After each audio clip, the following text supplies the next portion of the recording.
Assalamualaikum warahmatullahi wabarakatuh. Perkenalkan, saya Ofisa Amadia dari kelas 12 Pak 11 dengan nomor presentasi 8. Di sini saya akan mempresentasikan tentang materi informatika, yaitu dampak sosial informatika.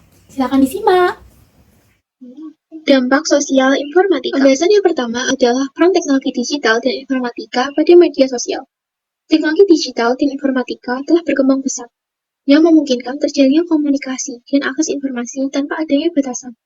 Media sosial yang berkembang sejalan dengan perkembangan teknologi digital tidak hanya digunakan untuk berbagi informasi umum, tetapi juga untuk keperluan spesifik seperti pendidikan, bisnis, dan hobi. Oleh karena itu, penggunaan teknologi digital dan media sosial harus tetap berlandaskan etika serta diarahkan pada hal-hal positif. Selanjutnya yaitu jenis platform media sosial. Platform media sosial dibagi menjadi 5. Yang pertama, collaborative project. Seperti Wikipedia, yang memungkinkan pengguna untuk menulis, mengedit, dan menambah informasi secara kolaboratif. Yang kedua, yaitu content community. Contohnya YouTube, yang memungkinkan pengguna berbagi dan mengakses video secara gratis. Video dapat digunakan untuk pembelajaran, promosi usaha, ataupun kegiatan lainnya. Yang ketiga, ada blogs dan microblogs. Blog digunakan untuk berbagi pandangan, pengalaman, atau membangun citra diri. Sedangkan microblog atau microblogging, contohnya seperti Twitter, menawarkan format yang lebih singkat dan interaksi yang lebih cepat. Yang keempat, ada social networking sites. Contohnya Facebook, yang memungkinkan pengguna untuk berinteraksi dengan keluarga dan teman melalui berbagai fitur, seperti berbagi informasi, foto, ataupun video. Dan yang terakhir, ada virtual social worlds, merupakan kombinasi game online dan jaring sosial yang mencakup kehidupan nyata dalam virtual 3D. Pengguna bisa berinteraksi menggunakan avatar yang menyerupai kehidupan. Menggunakan media sosial secara bijak, ada hal yang harus dihindari.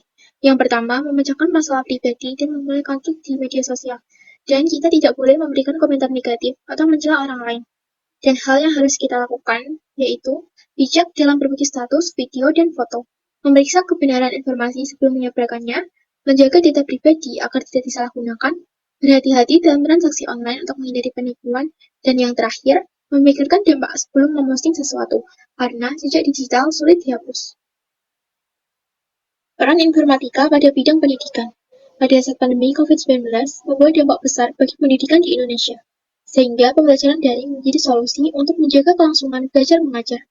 Dengan bantuan teknologi digital dan informatika, proses pembelajaran dapat dilakukan tanpa adanya batasan ruang dan waktu, melalui platform video seperti Zoom, Google Meet, dan Skype, serta media sosial dan siaran televisi. Hal ini memungkinkan siswa tetap mendapatkan pendidikan, meskipun pembelajaran tatap muka tidak dapat dilakukan. Dampak informatika pada pendidikan. Dampak positifnya adalah meningkatkan efisiensi dan kualitas pembelajaran, dan mempermudah siswa mendapatkan sumber belajar yang luas. Dampak negatifnya diantaranya dapat menimbulkan kecanduan sehingga belajar menjadi kurang efisien. Selain itu, berkurangnya minat siswa dalam membaca buku secara langsung. Lalu, informatika juga berperan dalam bidang ekonomi. Perekonomian suatu negara dapat terlihat dari perkembangan TIK di negara tersebut. Semakin tinggi perkembangan dan penggunaan teknologi informatika di negara tersebut, maka semakin tinggi pula tingkat pertumbuhan ekonominya. Informatika juga berperan pada perekonomian. Dampak positifnya adalah memperluas akses pasar melalui e-commerce dan pemasaran digital, dan membantu bisnis beroperasi lebih efisien tanpa ketinggalan tren pasar. Dampak negatifnya, UMKM sulit bersaing dengan perusahaan besar yang memiliki sumber daya lebih besar dalam pemasaran.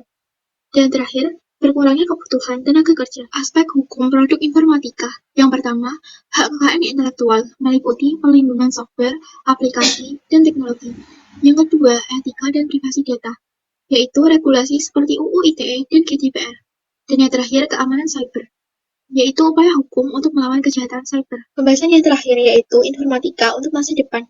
Pada bidang pendidikan, informatika berperan sebagai e-learning dan platform pembelajaran daring. Di lingkungan, IoT untuk pemantauan dan pengelolaan lingkungan. Pada bidang energi, sistem energi cerdas dan hemat energi.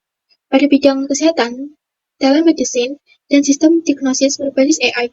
Dan yang terakhir, transportasi, mobil tanpa pengemudi dan navigasi pintar. Terima kasih. Sekian presentasi dari saya. Mohon maaf bila ada kesalahan. Wassalamualaikum warahmatullahi wabarakatuh.